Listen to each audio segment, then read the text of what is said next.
major factor in Strategic Air Command's around-the-clock readiness to respond to any deterrent or retaliatory emergency is its capability to launch its air fleet in minimum time. The minimum interval takeoff, MITO procedure, is designed to permit a SAC unit's alert force to become airborne and on their way to assigned targets within 15 seconds of each other. Such effective strategic deterrence depends not only on the immediate readiness of SAC forces, but on the Commander-in-Chief's knowledge at all times of the availability of these forces for employment. The SAC Automated Command and Control System, SACCS, provides instant information on the operational status of Strategic Air Command's aircraft and missiles. To explain, let's cite a hypothetical example at the 22nd Bombardment Wing, March Air Force Base. Suppose during the pre-flight of one of the B-52s just seen taking off, a hydraulic leak was discovered in a wheel strut. The malfunction is reported immediately to Job Control. Within a few moments, a work order is issued for a specialist to be dispatched to repair the leak. Simultaneously, Job Control advises the wing command post of the disabled aircraft, as the CP keeps tab of all critical wing activities. Once the wing commander has been advised of the change in status of his alert force, the controller sends an official report via the SAC's data transmission subsystem to the SAC's data processing computer. Here, the message is automatically error-checked, acknowledged, and the computer database updated. The computer then notifies the display controllers at Headquarters SAC and each numbered Air Force that a change in status has occurred. He then uses the data display subsystem to show the up-to-the-minute worldwide status of the SAC alert force to the battle staff.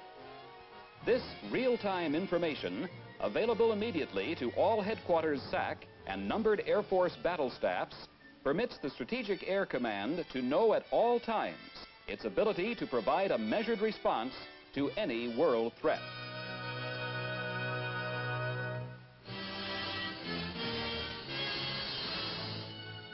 The 351st Strategic Missile Wing, Whiteman Air Force Base, Missouri, was one of the sites selected to conduct the Giant Plow reliability tests.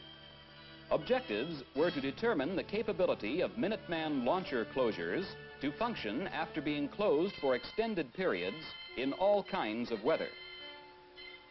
At the test site, preparations included building a barrier of sand and dirt to prevent the door from running off its tracks when opened. A velocity meter was installed to record the data needed to determine the speed and distance traveled by the door. Giant Plow Test Director was Lieutenant Colonel Charles S. Coey. Prior to blastoff, Colonel Coey made sure that men and equipment were ready. EOD personnel were on hand to see that safety procedures were followed, both before and after the test. Everything set, Colonel Coey uses a bullhorn to relay the countdown to men outside the pad area. Inside the area, Master Sergeant Sherwood, the test director's assistant, called the countdown. On signal, the door was opened and impacted against the heavy barrier. Several angles of the action, plus one in slow motion, show more clearly how the door reacted during the test.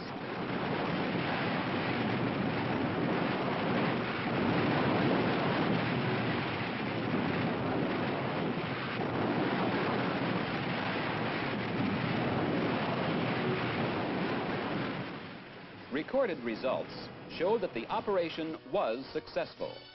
Following a final safety check, a temporary cover was used to seal off the silo until the door could again be closed. Within a few hours after the test, the efficient SAC crew had the site once more completely operational and on alert status.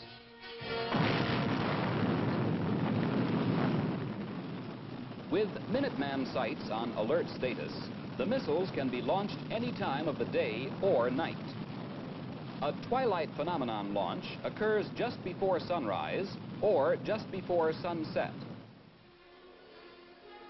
In this test, the first stage separated from the three-stage solid rocket and tumbled through the atmosphere, as the second stage pushed the payload higher into space. The twilight phenomenon developed as the missile entered the upper atmosphere at approximately 200,000 feet. The gas particles and the ice crystals, which formed in the super cold environment, reflected the high-altitude sunlight. Responsibility for this operation was shared jointly by SAC and the Logistics Command. The objective of this twilight phenomenon launch, known as Project Glass Pole, was to test the performance of missile components previously exposed to extremely low and extremely high temperatures.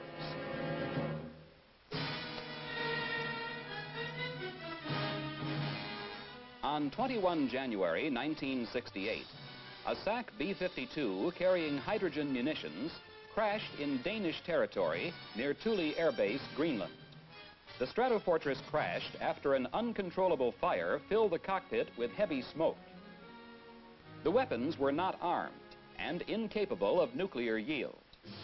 A SAC disaster control team from Offutt Air Force Base, under the command of Major General Richard O. Hunziker, began around-the-clock recovery operations of the contaminated materials. The number of people involved with the Crested Ice project grew from the original 68 to some 562 at the peak of operations. Specialists from 72 different locations were airlifted to the disaster area to support ground operations. A base camp constructed near the accident site made sustained activity possible in the hostile Arctic environment in which recovery operations proceeded. Heavy equipment plowed, piled up, and loaded the contaminated crust and debris into large steel containers for storage, shipment, and final disposition. Most of the personnel concerned with Project Crested Ice were working in an Arctic environment for the first time. The rapidity and efficiency with which all required tasks were accomplished demonstrated the high degree of professionalism of the SAC disaster control team.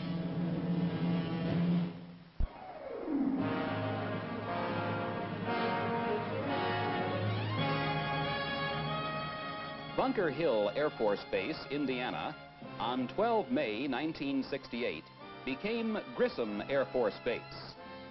The home of the 305th Bomb Wing was renamed to honor one of Indiana's native sons, the first Air Force astronaut, Lieutenant Colonel Virgil I. Grissom. During the day of the dedication, many visitors attended the ceremony, including Colonel Grissom's widow and two sons, and his parents and brothers. Guest speaker for the occasion was Assistant Secretary of the Air Force, Mr. Thomas Nielsen, who stated, "We are changing the name of Bunker Hill not to pay less tribute to a famous revolutionary battleground, but to pay tribute to a 20th century pioneer in space exploration." Mr. Nielsen went on to summarize some highlights of the colonel's career. One of the 7 original astronauts, on 21 July 1961, he became the second American to enter space.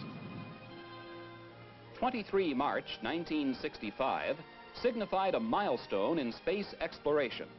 On this date, Colonel Grissom, along with Navy Commander John Young, flew our country's first 3-orbit mission in the Gemini 3, and Gus Grissom became the first man to make 2 trips into space. He was to have the honor of commanding the first Apollo flight to the moon, when tragedy struck. Grissom, with 2 other astronauts, died in the flash fire which destroyed the Apollo spacecraft at Cape Kennedy during a simulated mission. The Strategic Air Command takes pride in having one of its chief installations named for the first Air Force astronaut to give his life while helping our country maintain leadership in aerospace technology. Lieutenant Colonel Virgil I. Grissom.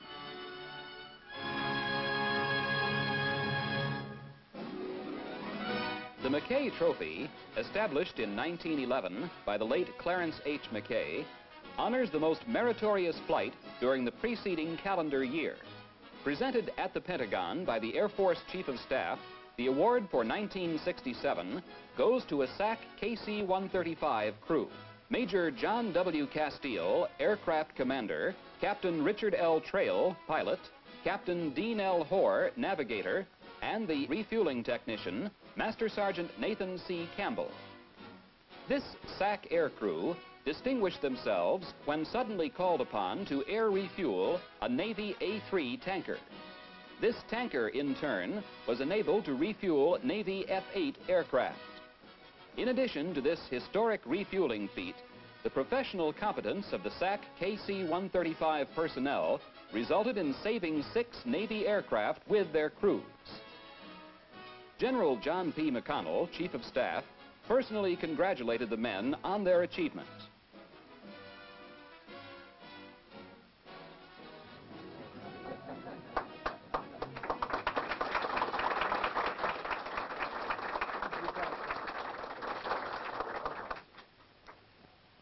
Mr. Secretary, General Lee Wade, is anyone here representing the Department of the Navy? Saving 6 airplanes, I should think that they could have sent somebody over to represent them. But I do want to take this opportunity to express my congratulations to this crew. Once again, it has been demonstrated that you can continue aircraft in flight if they're properly equipped for refueling.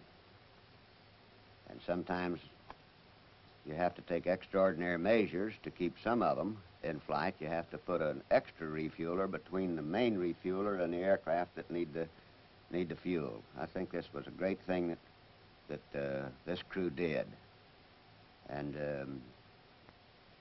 it's a well-deserved honor, and I'm delighted to have the opportunity to present these certificates, and also at this time to present the crew with the Mackay Trophy, which of course is too big for you to carry around, so we keep it here and put your names on it. Thank you very much, and thank all of you for attending.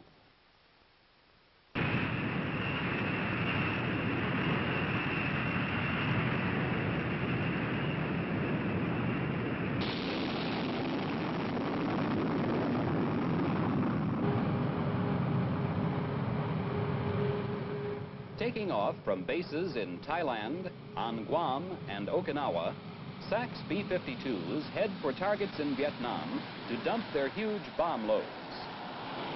During these strikes, they concentrate on areas indicating the most intense enemy pressure, sorties known as arc light.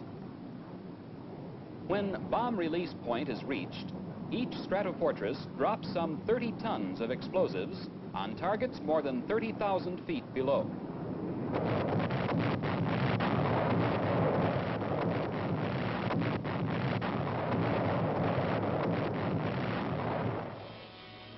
The targets show countless scars.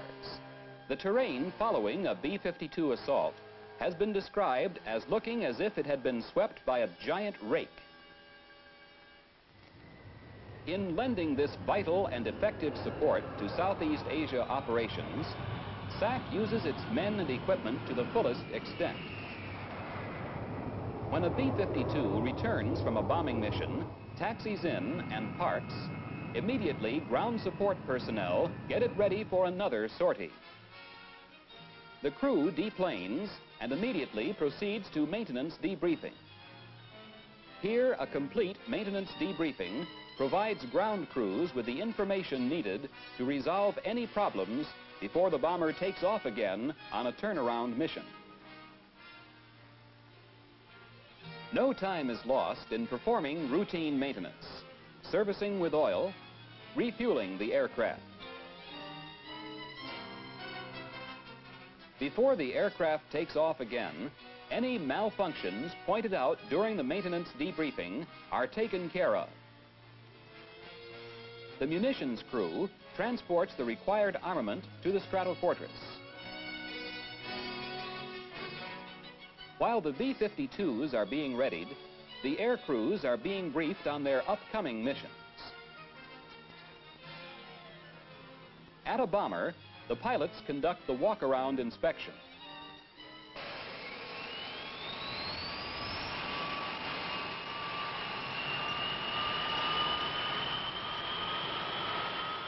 Everything ready, the B-52s taxi out and are soon on their way. Bombing accuracy and flexibility has been greatly improved in Southeast Asia since deployment of SAC's radar ground-directed bombing system. This system is known as Combat Sky Spot and is integrated into the tactical air control system. It is used by both the fighter bomber and SAC B-52s. The use of Combat Sky Spot has reduced the number of pre-planned B-52 strikes. Frequently, the bombers are launched to a predetermined point, and then they receive directions to the highest priority target from the Sky Spot controller. This procedure has greatly reduced SAC's reaction time in placing bombs on target. When hack is announced over the radio, the bombs are released. 3, 2, 1, hack!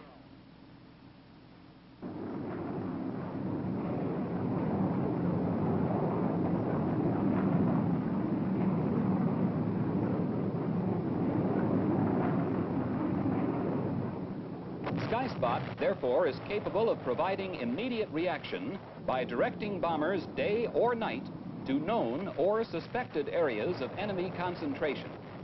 In summary, a combination of Combat Sky Spot and B-52s subjects enemy forces, supply areas, and lines of communication to constant threat, harassment, and destruction.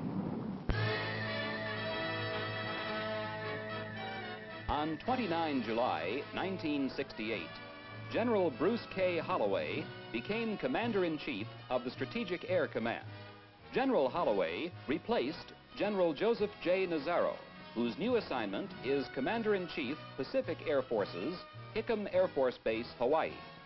Some 3,000 people looked on as the SAC Band, Honor Guard, and various Air Force officers participated in the colorful ceremony. General Holloway's personal flag was uncased, symbolizing the change of command. The General's long and distinguished record of Air Force service includes many awards and decorations. Entering the United States Military Academy at West Point in 1933, he graduated in 1937. Proceeding to flying schools at Randolph and Kelly Airfields, Texas, he was awarded pilot wings in 1938. From 1939 to 1941, the General served his first major tour in Hawaii.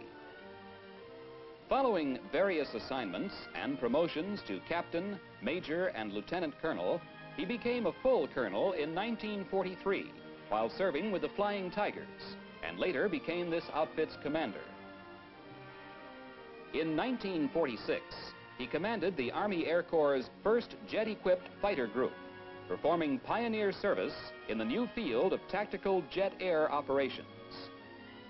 Graduating from the National War College in 1951, his promotions and responsibilities rapidly increased until in 1961, General LeMay, past commander of SAC, pinned on General Holloway's third star, and he became STRICOM's deputy commander at MacDill Air Force Base, Florida. After receiving his fourth star while commanding the United States Air Forces Europe, he began his assignment as Air Force Vice Chief of Staff, serving in this capacity until becoming the SAC Commander-in-Chief. While Vice Chief of Staff, General Holloway achieved the distinction of having flown every jet in the Air Force inventory by piloting the new SR-71 on a routine test mission. When the General deplaned, due recognition was accorded him for completing a most successful flight in SAC's newest reconnaissance weapon system. Concerning his appointment, General Holloway has this to say. As the new Commander-in-Chief of SAC, I welcome this opportunity to speak to many of you for the first time. and to express my views on subjects which I consider of the greatest importance to all of us. I would like to emphasize that SAC will continue its role as this nation's primary deterrent to nuclear war, that it will continue to support the Allied forces operating against the communist thrust in Southeast Asia, and that it will remain responsive to meet the needs of national policy in the future. SAC's proud tradition in the Air Force has been built on the dedication and the professional acceptance of responsibility by every airman, non-commissioned officer, and officer of the command during its 23-year history. This heritage is now in our hands, yours and mine. And with your continued support, SAC will meet any demands placed on it today and build for the future. This is a hallmark of the command that I have noted, the ability to meet the challenges of today and yet prepare for those of tomorrow. In the future, we must meet our challenges with fewer and less experienced personnel, as well as a smaller portion of the Department of Defense budget. We will be using newer and more sophisticated equipment and be asked to continue demanding alert and training schedules. I know that I can count on each of you to carry out your part of this assignment. I'm especially proud to be a member of SAC, and I want to meet and talk personally with as many of you as I possibly can during the coming months.